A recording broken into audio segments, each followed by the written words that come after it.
Baiklah saudara, sebelumnya Bismillahirrahmanirrahim. Assalamualaikum warahmatullahi wabarakatuh. Waalaikumsalam warahmatullahi wabarakatuh. Waalaikumsalam warahmatullahi wabarakatuh. Alhamdulillah, rabbil alamin, syukurillah. Marilah kita berdoa dulu, disilakan.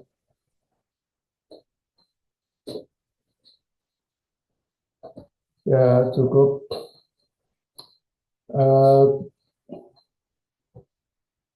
Jadi sekali lagi untuk kuliah terakhir saya ini, ya nanti dilaporkan tertulis, tujuannya supaya kamu memperhatikan saja. Ya, ya Mbak Aulia ya. Mbak Aulia ini asli mana? Saya Bandung. Dikecilkan. Volumenya coba diulangi lagi. Dikecilkan Mbak Aulia. Kamu bicara dengan saya, laporan pada orang lain ini gimana? Kamu senyumnya tersebar kemana-mana. Ayo Aulia, dikecilkan suaranya. Tes. Dikecilkan lagi volumenya. Dikecilkan lagi volumenya. Enggak usah ragu-ragu, kecil saja. Halo, Aulia? Tes, Prof. Nah, gitu. Lumayan. Kecil lagi. Kecil lagi. Nanti kalau sudah saatnya enggak ditanya, dibesarin lagi enggak apa-apa. Kamu asli mana Mbak Aulia? Saya dari Bandung. Enggak. Yang terakhir enggak terdengar. Dari Banjar, dari Bandung, dari Bandar. Saya Bandung, Prof. Enggak jelas, Mas, Mbak.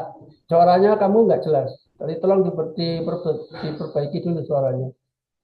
Dari mana kamu? Yang jelas suaranya. Saya dari Bandung, Prof. Oh, Bandung, gitu loh. Ya, jelas tak orang Bandung. Baik. Jadi gini ya, saya ingin mengakhiri kuliah ini ya, untuk mengakhiri kuliah ini itu apa namanya,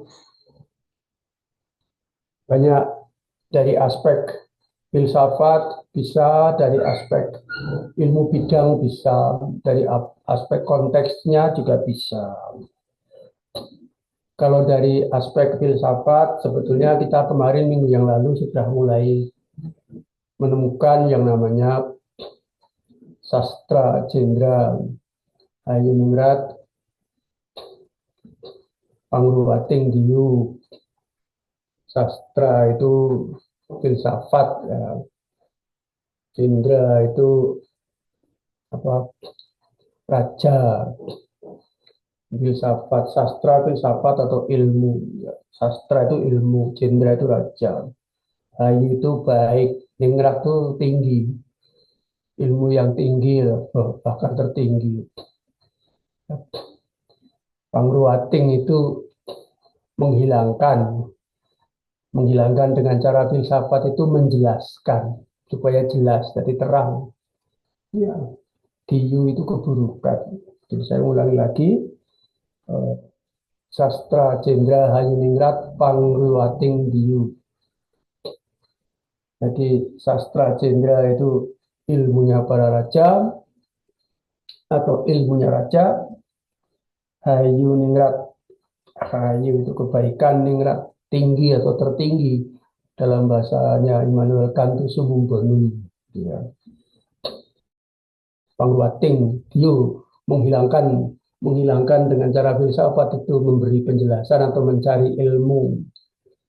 Ya. Diyu itu keburukan. Jadi ilmunya raja yang bersifat rahasia tersembunyi. Karena kita sudah mendapatkan pencerahan, maka kita semua sudah menjadi raja. Ya, kita semua punya ilmu tersembunyi. Kan begitu. Siapalah tahu pikiran kita masing-masing, itu maksudnya. Siapalah tahu pikiran kita masing-masing, itu ilmu tersembunyi. Artinya apa? Setiap orang punya kesempatan untuk mengusir atau menghilangkan keburukan.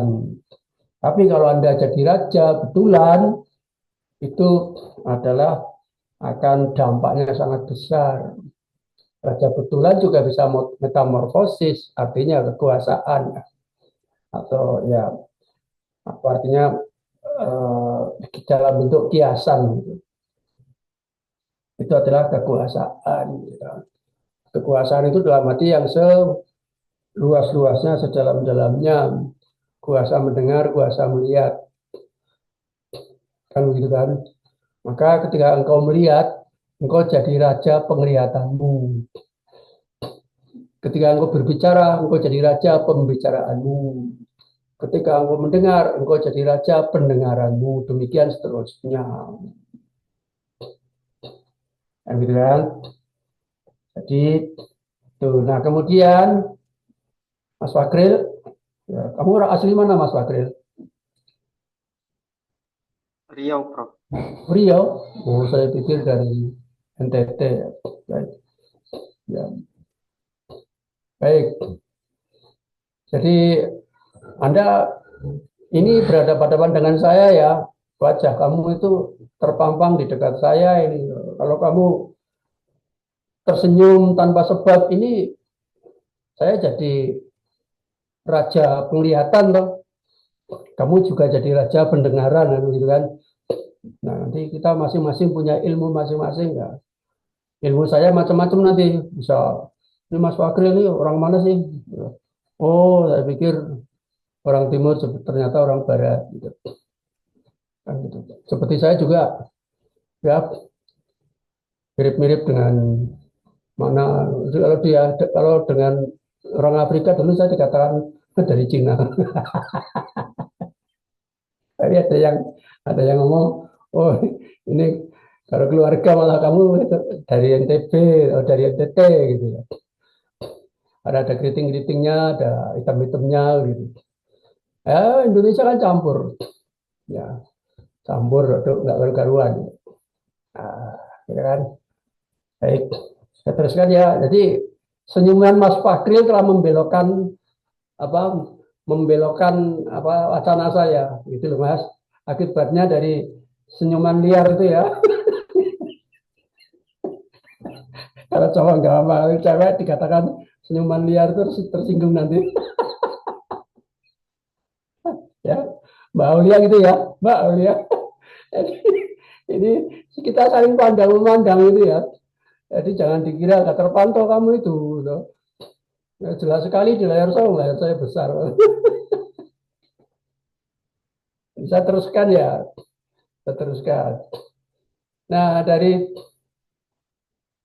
ilmu yang tertinggi itu kan ya sampai ilmunya para raja kemudian Anda jadi raja itu kan sebetulnya proses hermeneutika, terjemah dan menerjemahkan cokro manggilingan ya.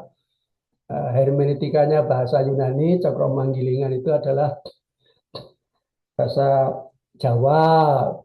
Kalau bahasa Indonesia ya spiral kehidupan bahasa Indonesianya. Nah ini Aulia orang Bandung ini harus pandai mencari di Bandung sana spiral kehidupan kalau bahasa Sunda apa Mbak Aulia? Nah, Mbak Aulia dibuka mic-nya.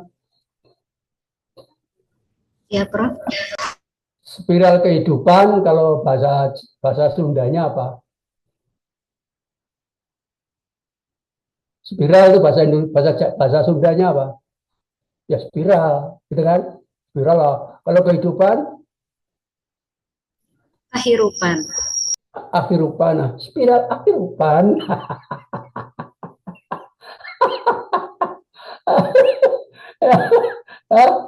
Spiral akhirupan, gitu loh maksudnya. Ini yang itulah hebatnya bahasa Indonesia, kita bisa langsung ganti rel itu langsung dalam bahasa daerah masing-masing. Wah ini keajaiban dunia, wah. Di bangsa-bangsa yang lain tidak mengalami seperti itu, ya tidak mengalami seperti itu, ya begitu. Siapa lagi yang Ini Maria nih, Placida. Ya. Placida dari mana aslinya? Dari NTT, Prof. Diperkecil Mbak mic-nya. Ya, nanti dibesarkan lagi kalau pas mendengarkan. Dari NTT-nya mana? Dari ND, Prof. Nah, ND. Kalau bahasa ND-nya kehidupan itu apa? Ya harus tahu. Kalau Sunda tadi kariupan. Kalau ND itu apa? Bahasa nggak ada, nggak punya loh. Bahasa daerahnya. Ada, Pak, tapi kayaknya saya yang tidak. Kamu ini setiap orang itu harus mencerminkan budayanya masing-masing. Hati-hati nih. Kamu nanti terjadi kevakiman, kekosongan, tercerabut dari budaya Anda. Ya, ya. Supaya hidup bahagia itu pahamilah, dalaminya, pelajarilah budayanya masing-masing. Sebab apa? Budaya itu epistemologi. Budaya itu metodologi hidup yang berkembang di masyarakat. Kehidupan bermasyarakat kita disolusikan lewat budaya. Oh, Mas Setio itu kemarin itu kalau rajinnya mesti berangkat tahlil ya Mas. Ya. Kamu berangkat tahlil nggak Mas? Enggak Berangkat, Pak. Pak. Oh, Tapi iya, yang ke Kiai belum gabung. oh, iya. Mungkin biasanya 7 harinya Ya, atau kalau 40 harinya. saya, Tapi ikut tahlil. kalau saya jauh di utara. Ya, ya, dah, itu bagianmu itu. Ya, itu budaya itu adalah metodologi masyarakat. Jadi segala macam persoalan di dalam masyarakat itu disolusikan melalui budaya. Seperti keraton kemarin mengangkat raja, itu ya budaya, artinya tata cara kebiasaan. Budaya itu kebiasaan yang terjadi di masyarakat yang dipelihara karena bermanfaat dan baik. Maka orang luar, orang Indonesia yang datang ke Indonesia ingin merubah dasar negara, ya caranya dengan mengubah budaya atau menghilangkan budaya. Itu berbahaya itu. Kalau di Indonesia ya nama ziarah kubur itu ya di samping berkeyakinan juga berbudaya. Kalau kemudian dikatakan ziarah kubur itu musyrik, wah itu ya tergantung niatnya. Oh, niatnya itu mendoakan, tapi kalau niatnya minta doa lah itu yang jadi masalah. Oh, sudah mati kok diminta itu. Ya, kalau mendoakan apa salahnya? Mendoakan dari rumah juga bisa, dari masjid juga bisa, dari makam juga bisa, dalam perjalanan mendoakan juga bisa, namanya mendoakan. Itu menjadi kebudayaan di Indonesia. Itu PR buat Mbak Plasida ya.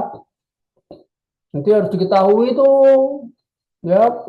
Oh, aku tuh sudah pernah ke ND. Ya.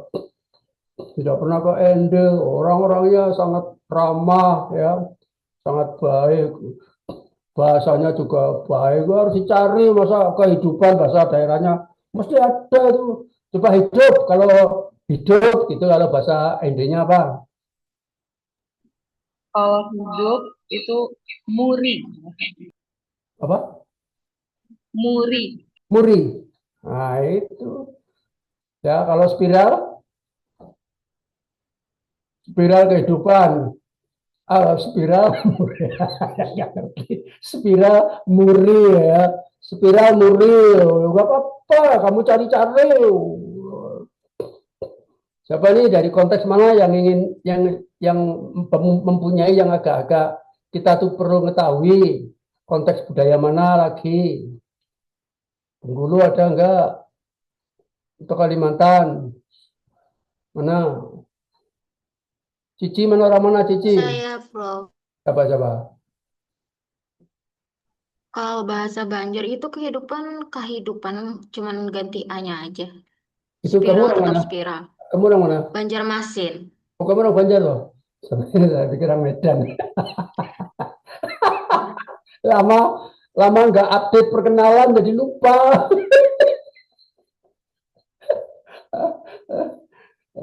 Jadi itulah Indonesia sudah mulai berkemistri ya. Yang orang Banjarmasin mirip orang Medan, orang Jawa mirip NTT, ya.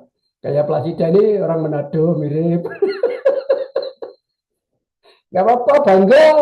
So. Oh, kita tuh bangga dimirip-miripkan dengan suku yang lain, bangga. Itu artinya apa? Kita sudah mulai berkemistri, ya. Menghargai, menghormati, kan begitu. Ya, jadi apa? Dela dari suku Banjar tadi kehidupan tuh bahasa Banjarnya apa? Kehidupan. Kehidupan. Oh iya. Kalau Banjar tradisinya mirip Jawa. Ada 7 hari ya. Kemudian juga ada 35 hari karena saya punya keponakan dapat orang Banjar ya. Ya, sampai sekarang tinggal di sana ya. Ternyata sama ya persis dengan orang di Jawa ya. Tahlilan juga segala macam. Itu hampir sama toh, Mbak, budayanya. Iya di sini. Iya, Prof.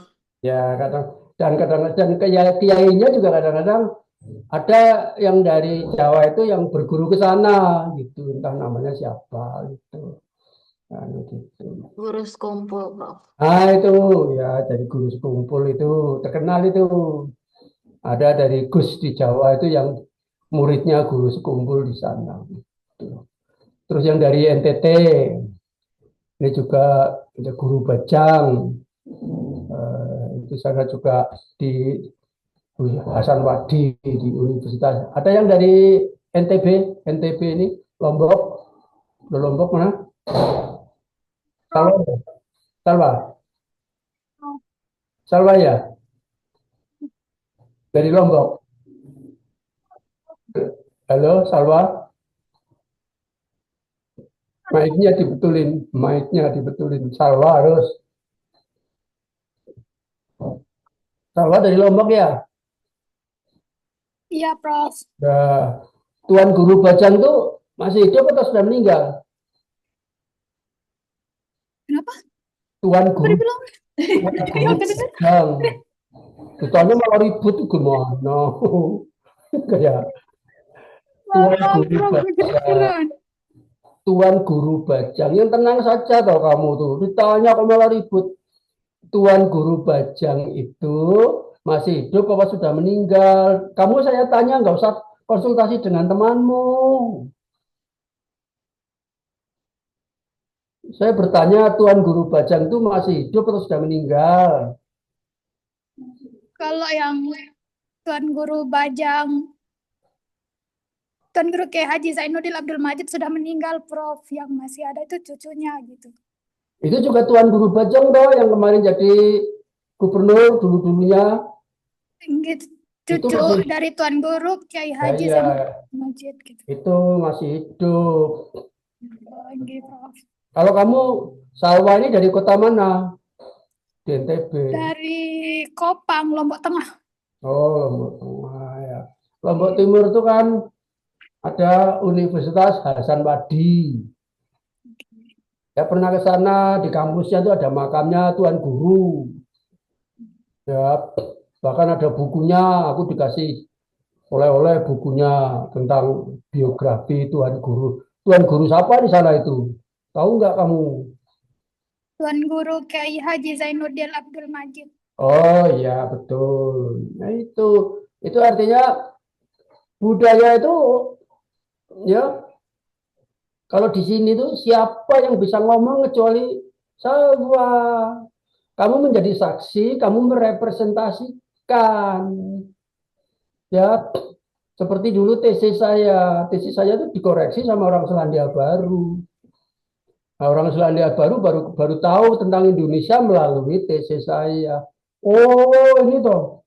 ternyata Indonesia seperti ini. Nah, gitu. Gitu. Maka yang namanya etnomatematik itu terus saja tuh masih laku, masih favorit untuk ditayangkan di jurnal karena apa? Selalu yang namanya konteks budaya tidak pernah habis gitu.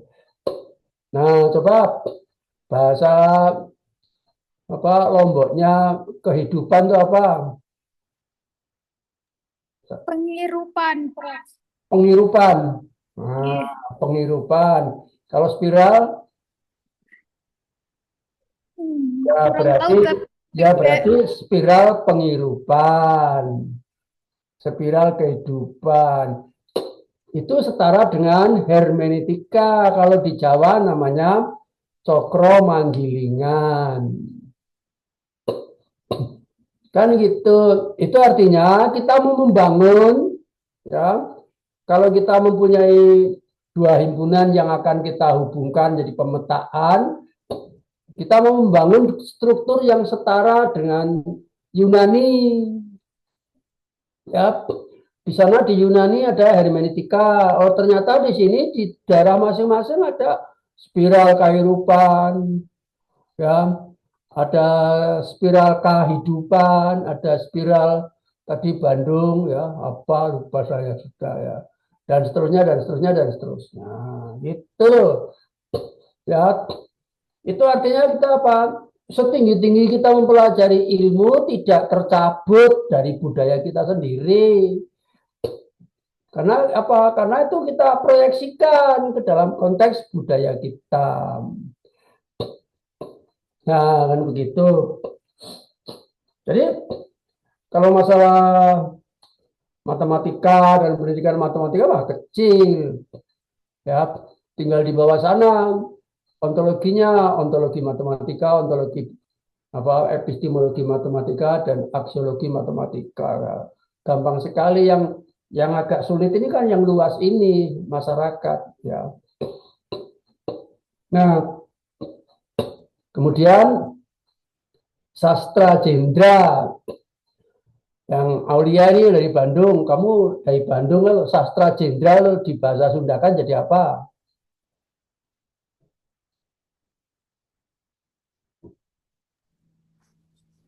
Elmuna. Diperkecil suaranya kalau ngomong itu sama mendengar tuh beda. Ya, diperkecil suaranya. Yo, kamu pakai ini sih lebih tapi kalau nggak pakai ini mengganggu yang lain ya. Tapi pakai ini juga dilepas saja nggak ada masalah sebetulnya itu lebih alami ya daripada pakai kayak gini. Langsung pakai komputer coba ngomong sastra jawab sastra jendra apa?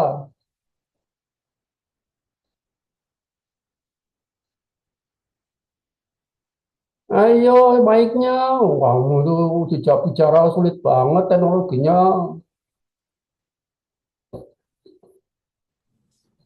Kalau di Sunda jadinya Elmuna para raja, Prof. Oh, Elmuna. Elmuna. Ya, Elmuna para raja. Oh, Elmuna para raja. Elmuna. Itu lebih bagus suaranya kalau nggak pakai ini. Tapi kalau kamu mau mendengarkan pakai ini ya silakan. Tapi kan aku bertanya kepada kamu kan karena kamu tuh kadang-kadang senyumnya tak terkontrol. Gitu. Sehingga menarik perhatian saya untuk saya tanya.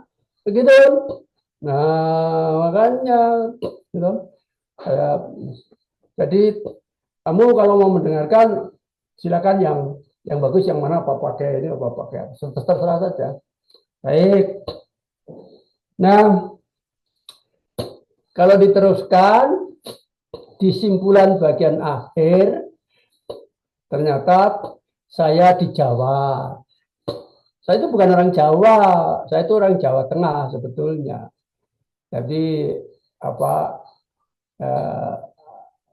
ada pengaruh Jawa. Kalau Jawa Tengah itu Surakarta, sebagian Surakarta, sebagian Yogyakarta. Nah, jadi di Jawa ada yang kemudian namanya manunggaling kawula Gusti. Di setiap daerah ada itu istilah manunggaling kawula Gusti. Di Aceh juga ada. Setiap yang berspiritual itu pasti ada istilah itu dan bahasanya lain. Kalau dari bahasa Banjar, coba manunggaling kawula Gusti itu apa, Mbak Dela? Bahasa Banjarnya.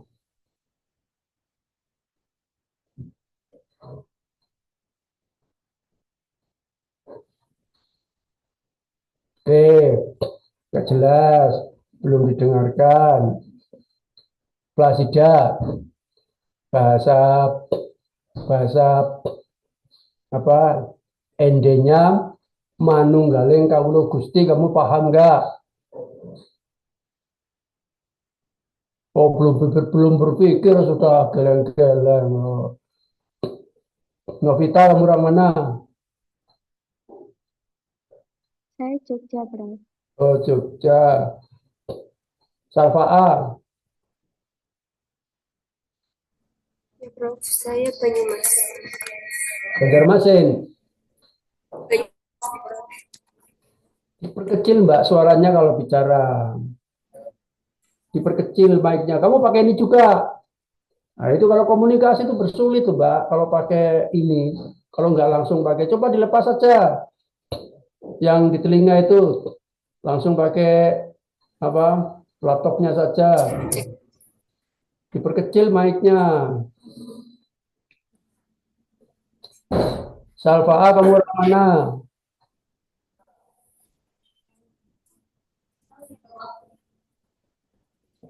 Halo, Salva. Halo, Prof. Kamu orang mana? Saya Banyumas, Prof. Kamu tuh orang mana kok di rumah? Kamu tuh orang mana? Aslinya. Salva, halo, telinganya dilepas saja. Pakai mic di ini saja, di laptop. Yo, katanya Salva itu orang mana? Orang Banyumas, Prof. Kamu tuh dikecilkan mic-nya, di laptop itu dikecilkan. Kecilkan saja, nggak usah ragu-ragu. Dah, sekarang kamu ngomong kamu tuh orang mana aslinya. Aku belum mendengarkan loh, Mbak. Dia dijawab. Salva itu orang mana?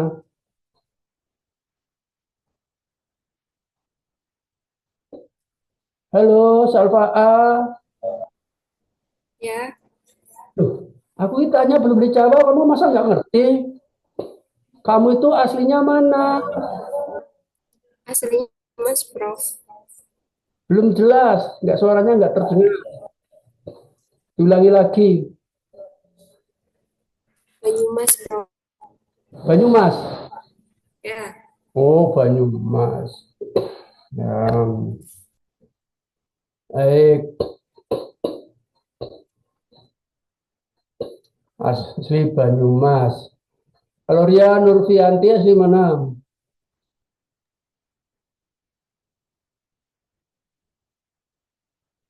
Loh, semuanya pakai kayak gitu semuanya. Itu tuh jelek banget tuh, Mbak. Kalau untuk komunikasi itu yang kamu di telinga itu, ya, Kedengeran nggak, Prof? ya kedengaran. Jadi kamu orang mana? Pati, Prof, Jawa Tengah. Oh, Pati. Baik. Alma Heli.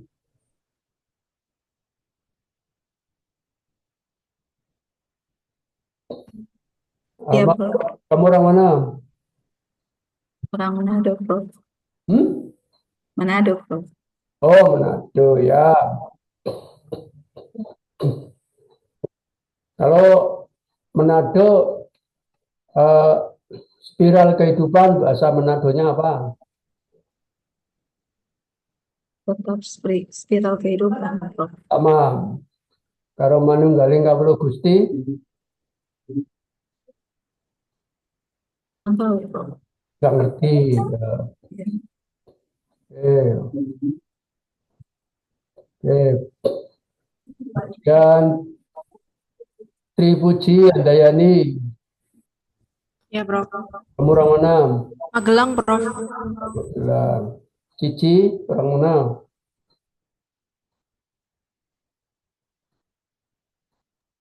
Pacitan, Prof. Oh, Pak Cik. Dan Amirul Haq, Saya Ternate, Prof. oh Ternate. Nah, ini bahasa Ternate itu spiral kehidupan itu apa? Bahasa Ternatenya. Kalau untuk bahasa Ternate-nya itu saya masih kurang tahu, Prof. Mungkin spiral kehidupan. Kamu masa kecilnya di sana juga? Oh, cuma sampai SD, Prof. Oh, SD. Ya. Hidup tuh bahasa Ternatenya apa? Nggak tahu, Prof. Oh, ini kamu itu ya harus pernah tinggal di sana ya ada rasa moralnya ya. Tanggung jawab moral bagaimana aku yang sudah dilahirkan di tanah tumpah darahku di sana itu menggali budaya sana. Sebab budaya itu metodologinya. Nanti kalau budaya itu hilang, hilanglah metodologinya, hilanglah segala macam kebijaksanaan dari daerah itu. Maka supaya bisa apa itu digali dengan cara apa? Diketahui bahasanya. Ini dan setiap orang itu menjadi saksi kehidupannya masing-masing. Ya, ini salah satu contoh. Ini baru baru ketemu dengan saya, belum sampai ke luar negeri. Ya, maka walaupun sampai di luar negeri pun, ya bahasa daerah itu tetap harus dikuasai. Kan begitu. Ya, nah itu. Jadi setelah Cokro Manggilingan kita menemukan ada ilmu-ilmu tertinggi dari para raja yang bersifat sembunyi dan ternyata rajanya adalah diri kita masing-masing. Artinya kita masing-masing punya ilmu tersembunyi. Apa maksudnya? Siapalah yang tahu pikiran orang lain. Nyatanya aku bersembunyi dan kamu nggak bisa menemukan saya lewat kuis. You. Selalu saja dapat nilainya 0. Nah, itu artinya apa? Aku bersembunyi dan kamu nggak bisa menemukannya. Ya, kamu nggak bisa menemukan pikiran saya sampai dibikin kuis terus menerus aja. Setiap hari kita ketemu boleh ya. Dan kamu tidak akan pernah bisa menemukan pikiranku. Ya, itu artinya apa? Itulah ilmunya para raja.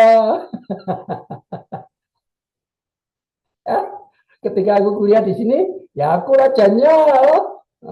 Kamu nggak bisa menemukan pikiran sang raja. Ya, nggak usah tersinggung. Ketika kamu berpakaian, ya pakaianmu itu rajamu. Ya, kan gitu kan. Nah, itu. Jadi apa namanya? Maka ketemulah sampai pada bagian akhir yaitu Manunggaling Kawula Gusti. Manunggaling Kawula Gusti itu apa? Kalau sudah Manunggaling Kawula Gusti itu semua persoalan itu ada tempatnya. Jadi di dalam filsafat ya dalam perjalanannya di awal zaman Yunani dulu pertanyaannya adalah apa? Apa itu kan kalau kita ke Yunani mereka bertanya tentang apa itu bumi, apa itu langit, apa itu api, apa itu air, apa itu udara. Memang begitulah awal-awal filsafat dia mau bertanya tentang apa. Sama saja kita ketika belajar hidup ya kita bertanya tentang apa. Ketika kamu umur 3 tahun, ya 4 tahun, tanya terus pada ibunya, Bu itu apa Bu? Bu apa Ibu? Bapak ini apa Pak? Semuanya. Tanyanya apa saja semuanya. Nah, setelah bertanya apa, ini terus tanyanya bagaimana. Setelah bagaimana untuk apa? Horizontalnya kita di sini ke sini juga bisa begitu kontekstual, tidak harus sampai ke Yunani. Ini kan kita mencari padanannya bahasa analognya, kan begitu. Gitu. Nah, sampai kepada apa namanya ilmunya para raja, gitu, yang bisa menyatukan bumi dan langit. Ya, ketemunya manunggaling kawulo Gusti. Kalau kawulonya itu adalah isi, Gustinya adalah wadahnya. Kalau kawulanya itu adalah ciptaannya, Gustinya adalah yang mencipta. Kan begitu. Ya. Nah, kalau sudah kawulo Gusti sudah lengkap, ya tinggal peresmian. Ya, kalau orang bangun gedung lantai 10 sudah lengkap semua, tinggal peresmian. Dan kalau sudah jadi gedungnya, tidak ada yang tercecer, tidak ada yang salah tempat. Semua sudah dijelaskan, semua sudah bermanfaat sesuai dengan tempatnya masing-masing. Ya, tidak lagi bertanya apa itu keramik, apa itu pintu, apa itu tangga dan seterusnya. Tidak, karena sudah tatarannya sudah manunggaling kawulo Gusti. Nah, artinya apa? Strukturnya sudah diperoleh, sudah jadi. Ya, harapannya begitu. Kamu belajar filsafat ini sudah memperoleh struktur. Nah, untuk pengembangannya, ya, untuk pengembangan ke depan, ini baru tahap 1. Tahap 1, inilah namanya, kalau saya namakan ini adalah pengantar filsafat. Jangan dikira kamu sudah tuntas. Ini pengantar filsafat, ya. Ya, sebetulnya kalau mau belajar terus nggak ada selesainya. Saya itu belajar terus setiap hari menemukan ilmu baru. Maka sebenar-benar ilmuwan ialah setiap hari menemukan ilmu baru. Ya, maka secara formal kuliah ini ada CPMK-nya, itu yang ditulis. Yang tidak ditulis mengalir terus substansinya, kan seperti itu. Ya, mengalir terus substansinya. Jadi tidak akan pernah habis-habisnya. Saya mau diteruskan 1 semester lagi, ngomong terus ya bisa saja, siap, betul? Ya, nah, gitu. Nah, jadi ke sana tinggal apa? Nah, maka saya ingin sampaikan kepada Anda yang pernah saya sampaikan, yaitu tinggal kalau sudah jadi bangunannya seperti itu, strukturnya, tinggal mencari posisi atau mencari makomnya. Kamu tuh di mana makomnya? Apakah di dalam gedung itu, apakah kamu itu tukang masang keramik itu, apakah kamu tukang masang lampu, apakah kamu tukang ngecat tembok? Nah, kalau ibaratkan membangun gedung sebagai gedung keilmuan, ternyata kamu sebagai di samping perencana juga syukur-syukur jadi pemborongnya, gitu. Syukur-syukur bisa mereview, ya, membetulkan orang pasang keramik itu seperti ini, ngecat tembok seperti ini, orang ngebur itu seperti ini, dan seterusnya. Sehingga kamu sekaligus juga sebagai pemborong, pengawas, gitu, desain, gitu. Nah, sehingga kalau ditanya sekarang, kamu nanti mau di mana, ya, kamarnya, kamu makomnya makom di mana? Maka ya kamu kalau ditanya makomnya ya kamu tergantung konteksnya kamu itu sebagai apa. Kan gitu kan? Kalau sudah sebagai tukang masang keramik ya makomnya ya makom dapat gajian sebesar upah orang masang keramik. Kan begitu kan? Kemudian terkenal sebagai orang pemasang keramik yang unggul. Nah, di sini kamu adalah seorang yang menuntut ilmu, ya, seorang yang menuntut ilmu, mengembangkan karir. Di mana kamu posisinya, makomnya? Lihat sekitarnya. Nah, kamu sekitarnya lihat apa? Ternyata sekitar kamu itu ialah dunia dengan filsafat scientificism. Dunia dengan filsafat scientificism dan bertemunya scientificism atau dibalut dengan filsafat bahasa. Ya, karena scientificism dibalut dengan bahasa, maka makom tertinggi ya dari seorang yang meniti karir di bidang itu sekarang ini di akhir zaman ini ialah membuat karya ilmiah gitu, dan mempublikasikannya di jurnal itu. Profesor saja kalah kalau dia nggak bisa membuat publikasi dan membuat jurnal, kalah dengan guru. Guru yang rajin membuat publikasi dan jurnal, artikel di jurnal tentang apa? Tentang mengajarnya. Kan begitu. Makom itu bisa keliru. Ya. Apalagi sekarang ada pemalsuan makam. Ada orang yang memasukkan makam demi untuk mengubah sejarah. Hati-hati ya, di Indonesia ini banyak orang punya agenda ya, memalsukan makam untuk mengubah sejarah ya. Nanti kalau sudah berperan di dalam sejarah dia akan minta hak. Kan gitu ujung-ujungnya kan gitu kan.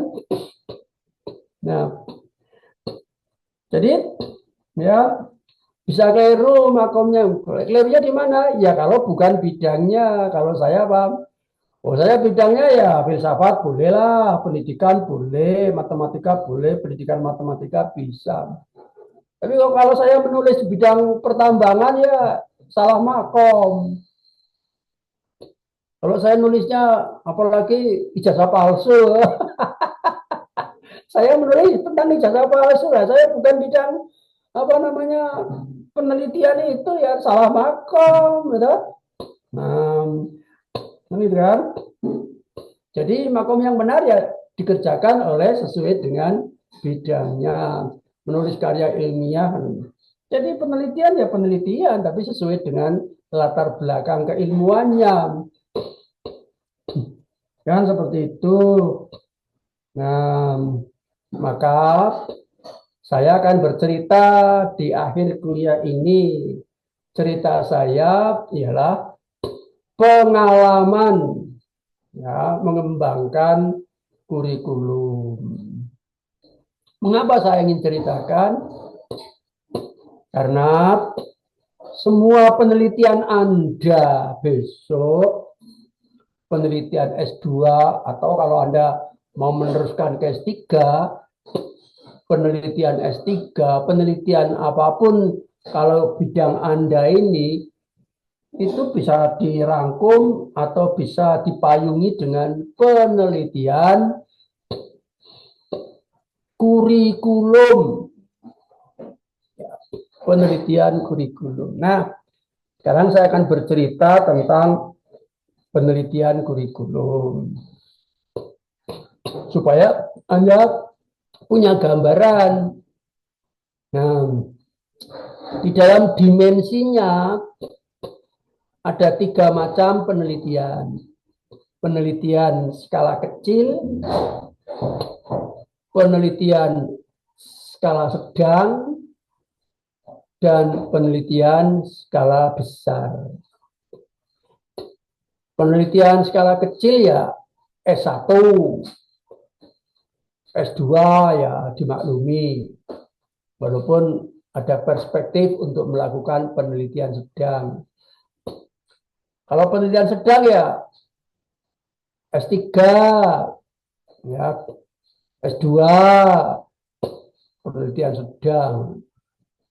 Dan kalau penelitian besar itu kelas nasional atau internasional. Ya, penelitian besar. Nah, yang akan saya sampaikan kepada Anda ini penelitian besar. Ya, nanti Anda bisa membayangkan ketika Anda meneliti di suatu kelas, itu adalah bagian dari kurikulumnya, bagian daripada penelitian kurikulum. Nah, sekarang saya akan ceritakan. Konon saat itu, ya, konon saat itu 30 tahun yang lalu, ya, saya masih master belum doktor. Nah, ada perubahan kurikulum dari kurikulum 75 ke kurikulum 94. Ya, atau ingin membuat kurikulum KBK pertama, kurikulum berbasis kompetensi. Tapi dengan pendekatan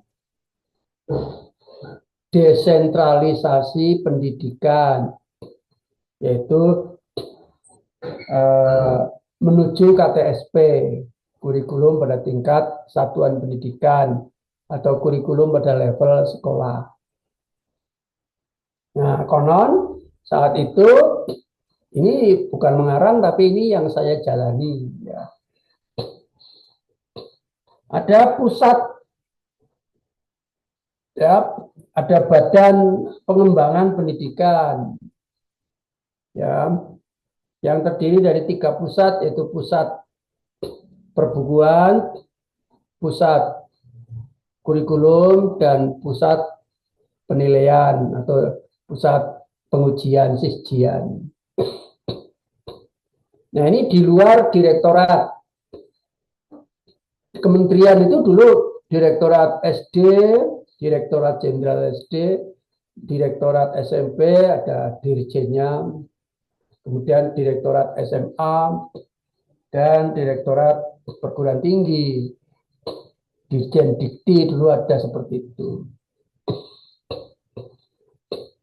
Nah, direktorat SMP itu yang mempunyai sekolah.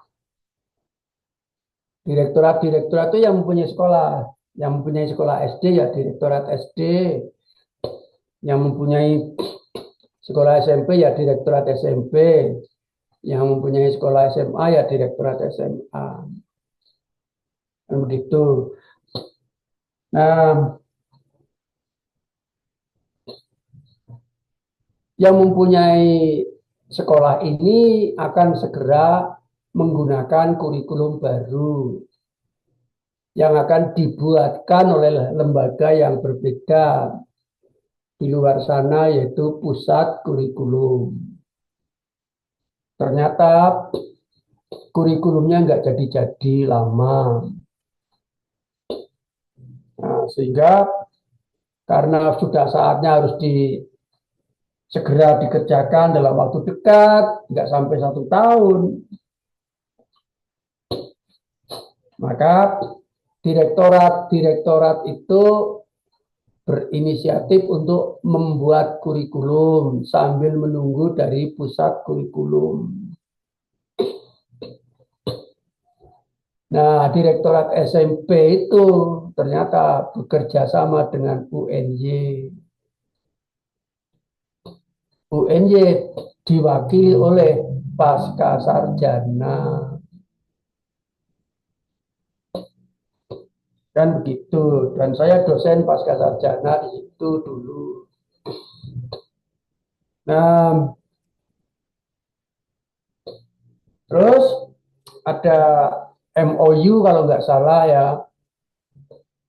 Ada MOU kalau nggak salah itu antara Direktorat SMP dan UNY. Namanya apalah ya, saling kesepakatan atau apa gitu. Tapi hasilnya itu ternyata adalah menghasilkan yang namanya SKKD. Saya tahu betul saat itu gimana pejabat di UNY sibuk ya koordinasi dengan direktorat datang ke UNY, yang pejabat UNY juga pergi ke Jakarta untuk koordinasi gitu.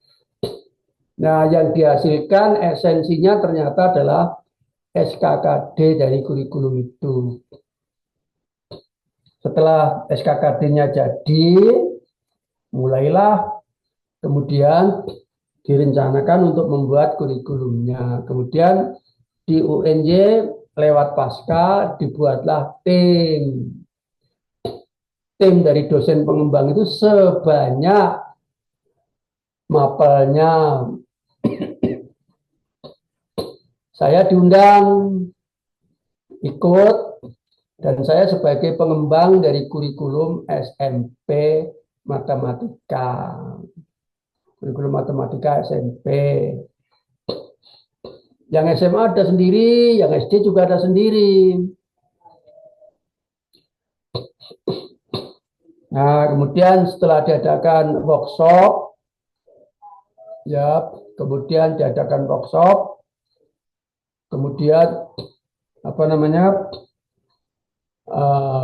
diberi waktu untuk membuat draft pertama.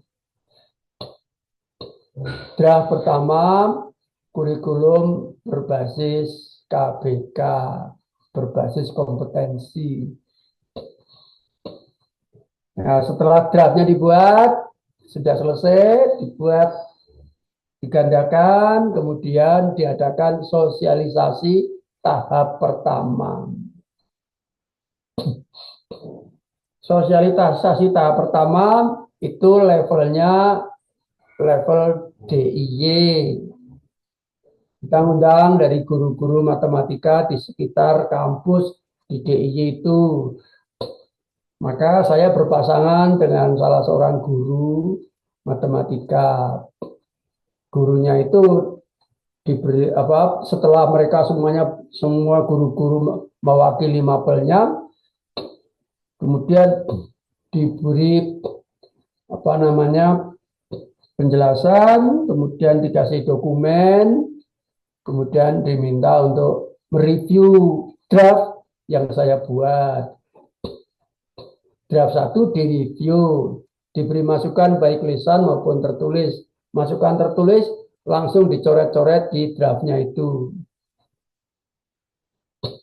Setelah itu, kemudian sebagai masukan kepada saya sebagai pengembang, saya melakukan revisi. Dan juga yang lain-lain sesuai mapelnya. Ada agama, ada bahasa Indonesia, ada IPA, dan seterusnya, IPS. Dan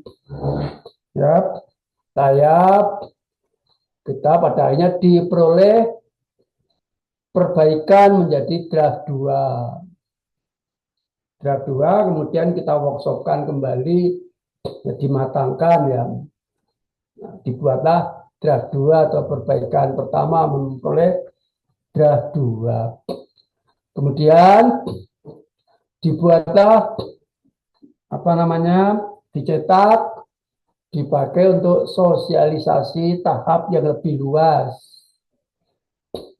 Uji coba ya, atau sosialisasi ke yang lebih luas, yaitu ke Pulau Jawa. Levelnya level Pulau Jawa. Saat itu saya kebagian ke Mojokerto.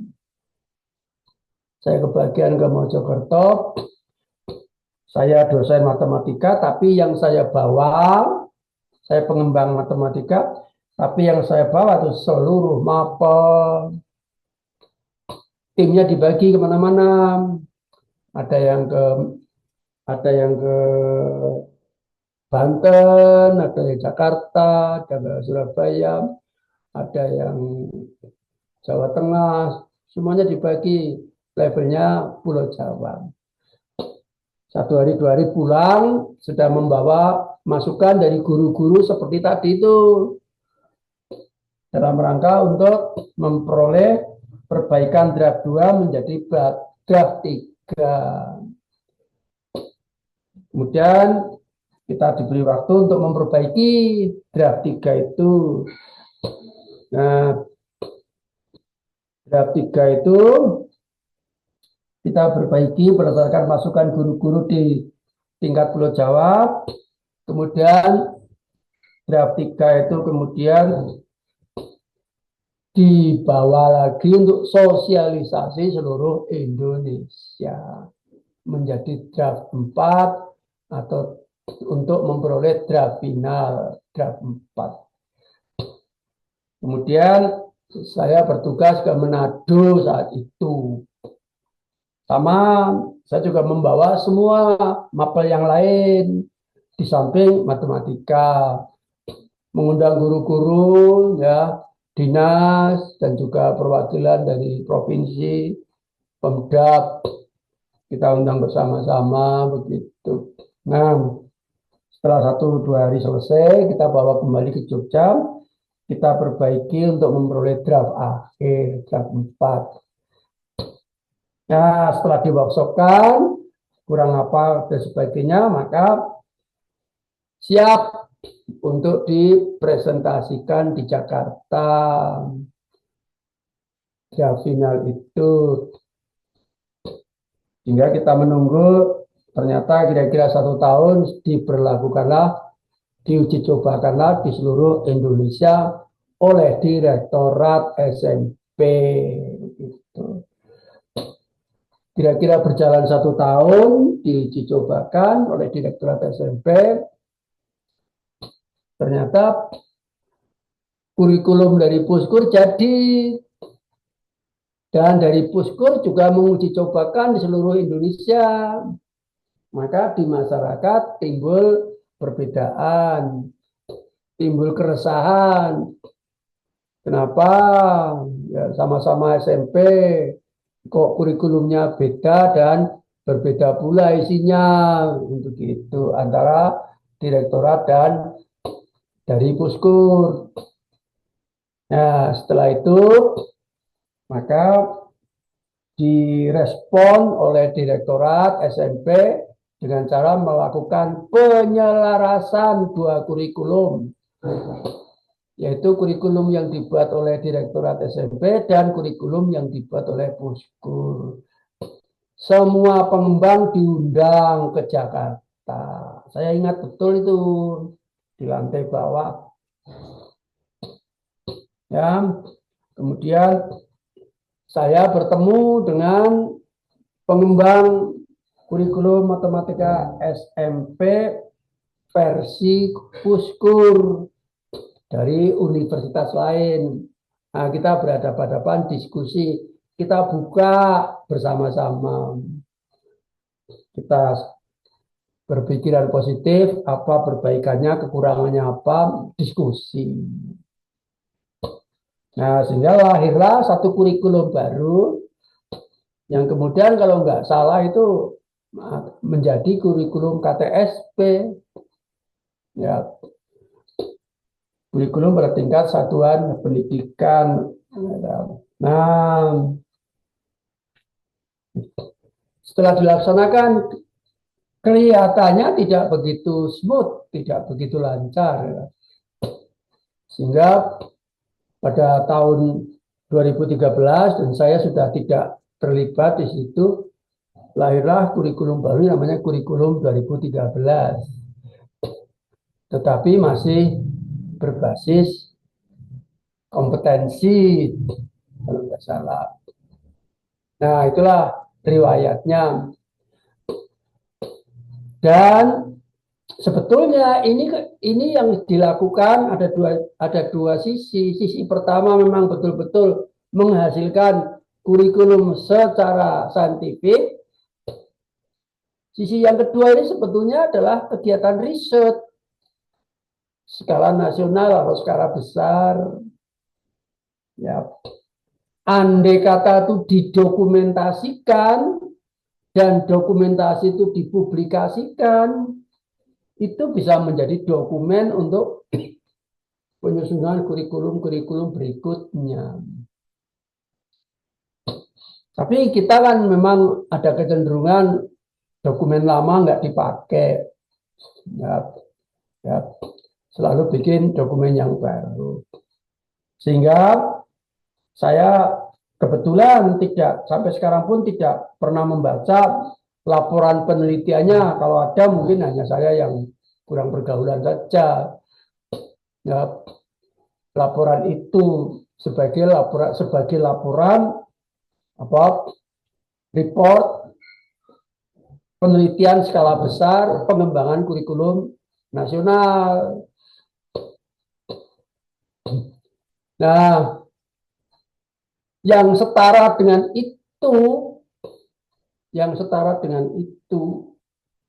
kira-kira 40 tahun yang lalu itu di Inggris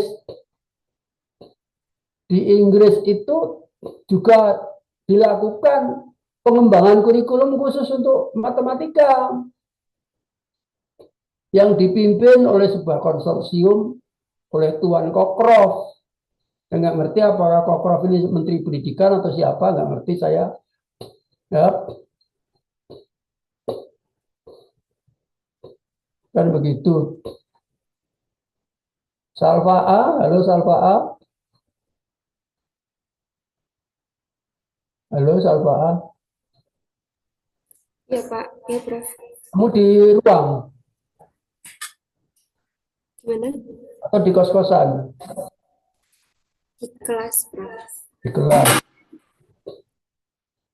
Oh, saya tadi melihat kelebat ada gambar orang menghadap ke sana, rambutnya panjang. Ya, jangan-jangan goib. Atau temanmu ya, berlaku sebagai yang goib.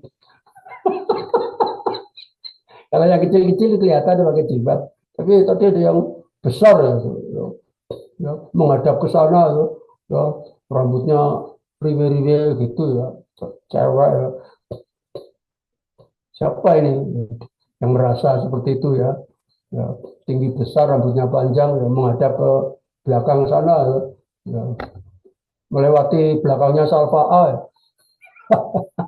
Untung kuliahnya ini siang hari, kalau malam menakutkan tuh.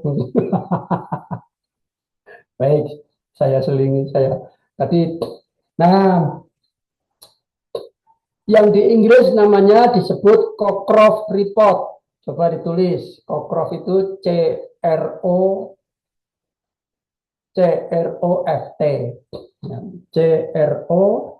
CROFT. Nah, sekarang kamu cari di Google.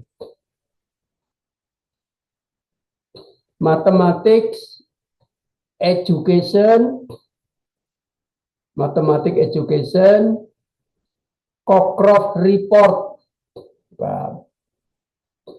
Mathematics Education, Cockcroft Report, British. Ya. Coba search di Google, Mathematics Education, Cockcroft Report, British.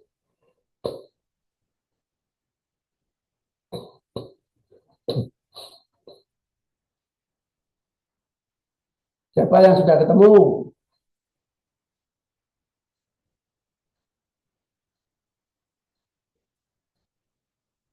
Yo, siapa yang sudah ketemu?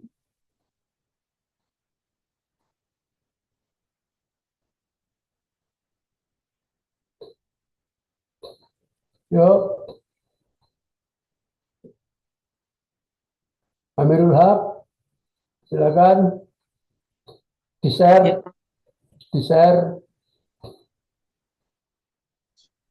Amirul Haq, bisa nggak di-share?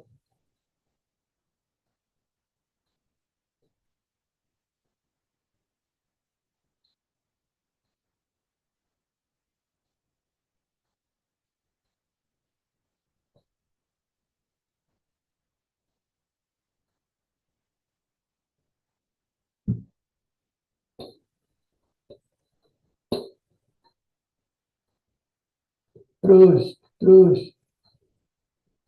di dicari yang anu Mas. Nah itu, klik, klik. Nah itu.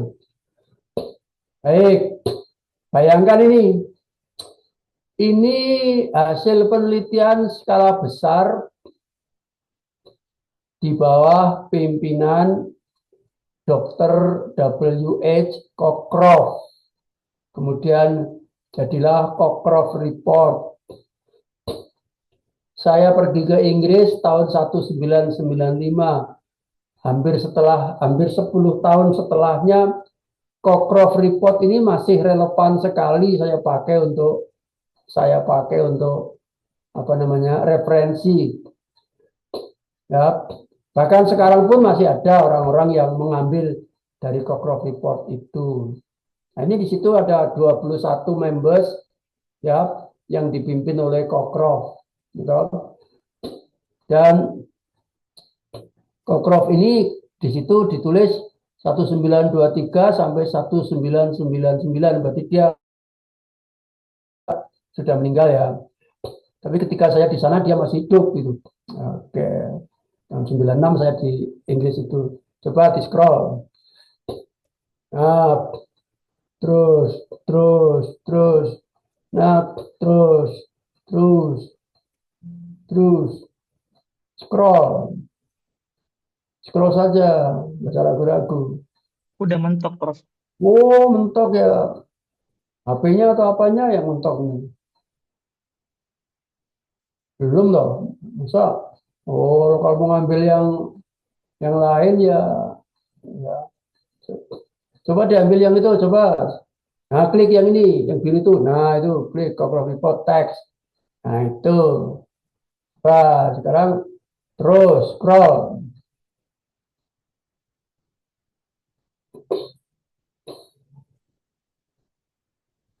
Bisa nih di scroll.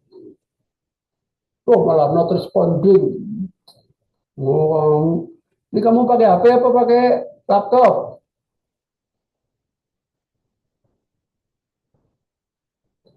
Ya, kamu pakai HP apa pakai laptop?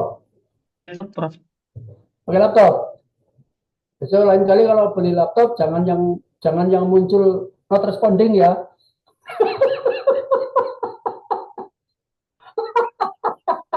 Ini permintaan kakekmu. Aku kalau beli laptop jangan muncul yang not responding. Oh, kamu dulu nggak tanya sama penjualnya. Ini pakai not responding nggak? Gitu. Terus. Nah, luar biasa terus. Ini laporan terus. Sebentar. Coba cek tadi yang pertama. Tadi ada nomor 1 tadi. Y tadi apa? Aja terus. Nah, judulnya saja lah. Tersembarang kamu berhenti di judul gitu loh supaya aku bisa baca. Nah, matematik need of adult life. Ya, terus berikutnya research study. Lalu itu tadi ada research study terus. Yang kira-kira judul berhenti gitu. Kamu matematik unit of employment. Ya. Terus ini matematika need itu maksudnya apa ya? Maksudnya matematika dibutuhkan untuk pekerja, matematika dibutuhkan untuk orang dewasa, research studies, terus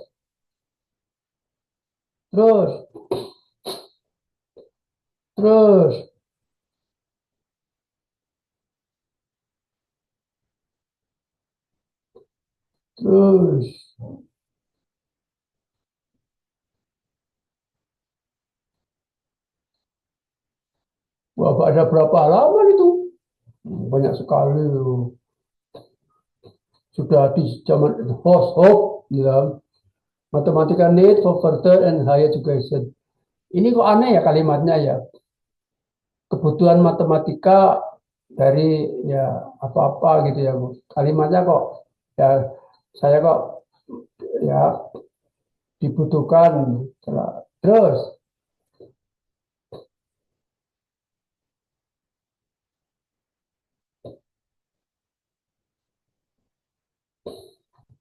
Oh, matematika di sekolah, gitu kan? Jadi terus, ya.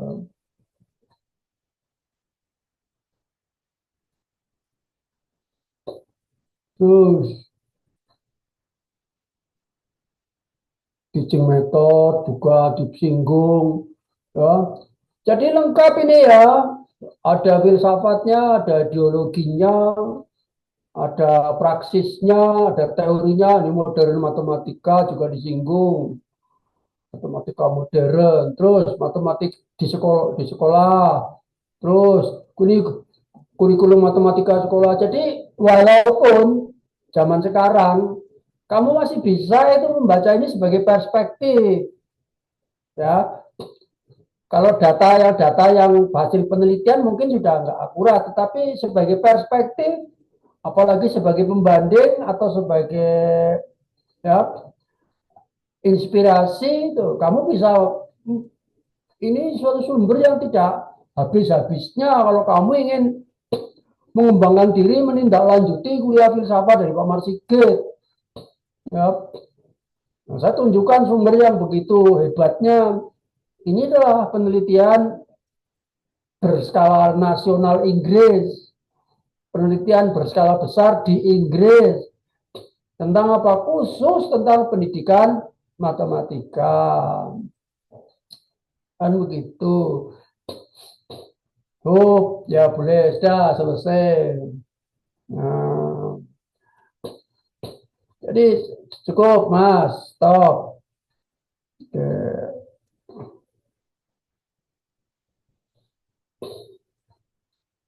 Yuk, stop. Stop share, Mas. Oke. Jadi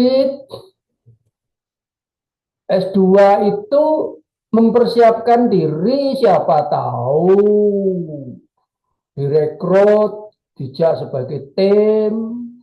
Saya dulu waktu direkrut juga masih MA, master, belum doktor. Kita tuh harus berpositif thinking, kita harus perspektif ke depan. Pikiran Anda tuh sudah, walaupun S2 ini, magister tuh sudah ikut-ikutan memikir large scale research di Indonesia, siapa tahu, kan gitu kan. Nah, jadi kalau Anda itu kalau sudah punya perspektif, ada pertemuan macam-macam, bisa usul begini-begini, nah, ya walaupun simulasi dalam perkuliahan, tapi ini kan pemahaman, pengetahuan, kan begitu kan? Ini kan pengetahuan. Bagaimana mau mengembangkan kurikulum ini yang dibuat oleh Kokrofipro itu sangat lengkap, ya, dan itu sumber yang sangat valid. Kalau orang nulis disertasi, nulis tesis segala macam, kalau sudah bilang Kokrofipro sudah nggak ada orang bisa membantah, sangat kokoh. Karena ini tertinggi, ini karya tertinggi dalam bidang sesuai dengan konsorsium orang tersebut, ya ini maksudnya dirisetkan kemudian ditulis bersama-sama oleh seorang Kokrofipro. Saya nggak ngerti pada saat saya di Inggris ternyata Kokrofipro sudah tua. Ya, 3 tahun lagi kemudian meninggal. Ya. Jadi ini karya yang monumental. Jadi penelitian apapun yang Anda kerjakan besok untuk S2 itu adalah bagian daripada penelitian kurikulum. Naif kalau Anda meneliti di sekolah, di kelas, tidak ngerti kurikulumnya. Ini akibatnya kan begitu. Naif sekali, aneh. Ya, ini kereta berjalan kok nggak ada relnya, gitu. Jadi kamu bisa merenungkan, memikir-mikir. Ya, siapa tahu nanti kamu lulus magister kemudian jadi direktur, ya. lembaga pendidikan, ya, direktur LSM, pengembangan pendidikan. Oh, siapa tahu. Anda itu kan kelebihannya nanti kan membangun jaringan sosial, networking, gitu. Nah, kan begitu. Syukur-syukur Anda punya kesempatan S3, sehingga diperkokoh lagi, punya gelar doktor, gitu. Nah, setelah gelar doktor nanti bekerja sama dengan instansi, lembaga-lembaga, ya, bikin proposal juga bisa. Tolong itu APEC, ya, negara-negara APEC itu kita tuh hanya diakali atau diurii ya oleh negara-negara besar, ya. Amerika bantu, Jepang bantu, yang negara Australia yang gede-gede bantu untuk negara-negara berkembang zaman dulu tuh. Sekretariatnya di Singapura, ya, sekretariat APEC itu di Singapura sekretariatnya. Wah, ternyata apa? Mereka bantu, mereka punya cara, ngerti rahasianya, kemudian mereka menggerakkan orang di bawah, kemudian untuk mengambil lagi uang itu dengan cara yang berbeda. Dengan cara apa? Membuat penelitian-penelitian itu. Mereka semuanya ngambil kita-kita ini jadi pekerja. Ya, ngambil kita-kita ini jadi pekerja. Maka setiap tahun ada yang namanya seminar internasional tentang ini di Jepang misalnya.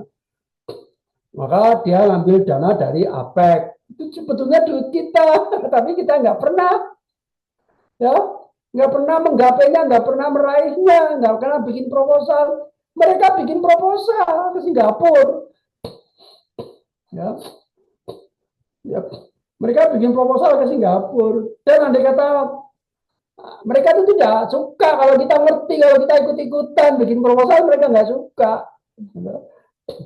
Nah, ini tantangan bagi Anda, ya, untuk meraih dana-dana yang di tingkat regional Singapura itu.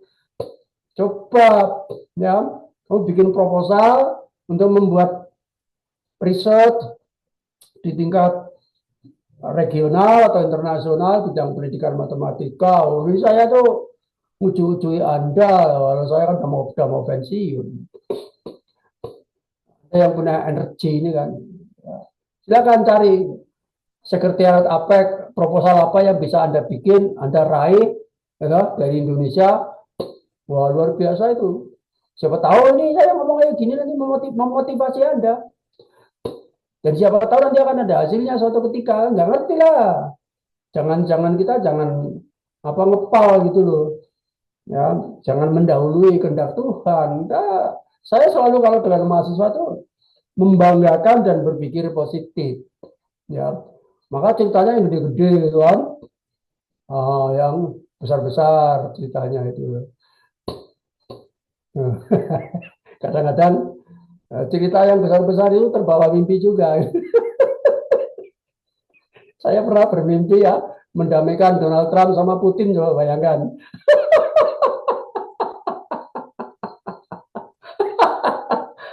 Duduk bertiga gini ya, mimpi ini filsuf, ya, pengen jadi filsuf, ya. Ya, saya bermimpi, ya, duduk bertiga betul. Donald Trump sama Putin bertengkar loh, aku yang mendamaikan. Wah, ini kan setidaknya walaupun enggak gitu, jiwanya sudah jiwa besar ke sana, perspektifnya ke sana. Jadi kalau mendengar berita-berita tentang Putin dan Trump, oh iya, sudah pernah ada damaikan deh itu. Di mana, Pak? Dalam mimpi, ya.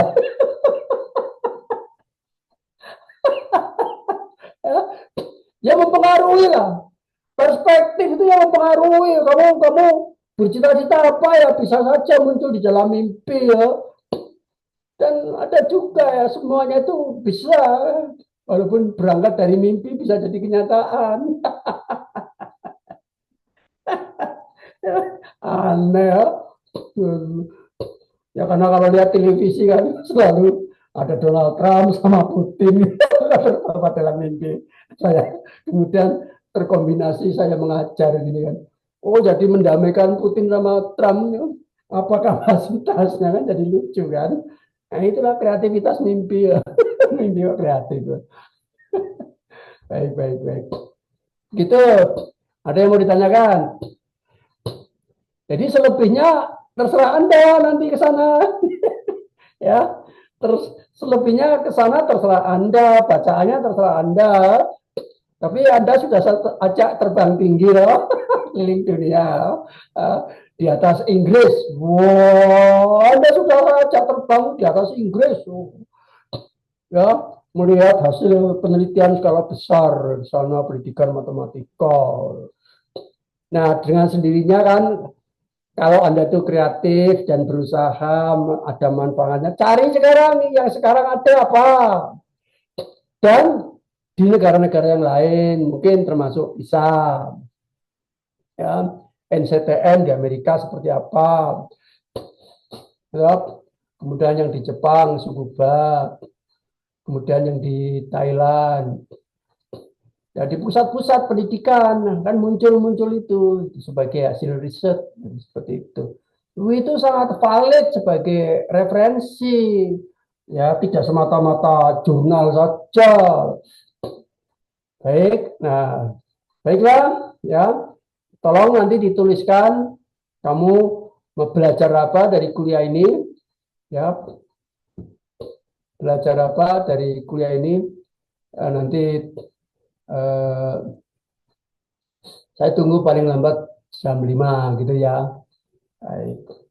Baiklah, itu saja saudara dari saya. Ini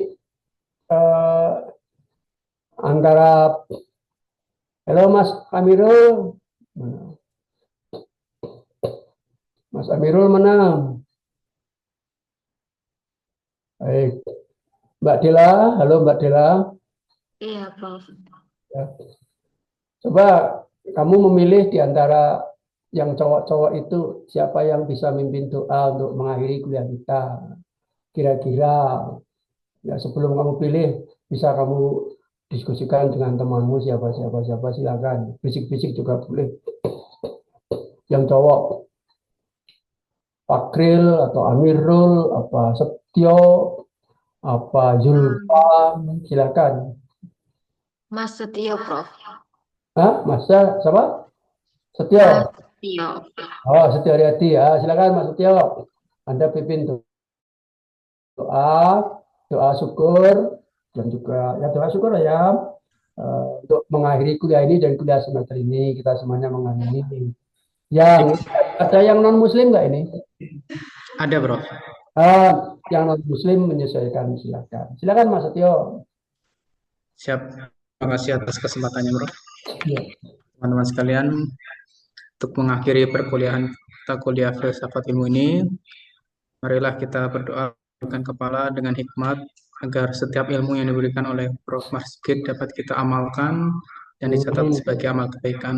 Pada kesempatan kali ini saya memimpin doa sesuai dengan ajaran agama Islam bagi teman-teman bisa menyesuaikan dengan agama dan keyakinan.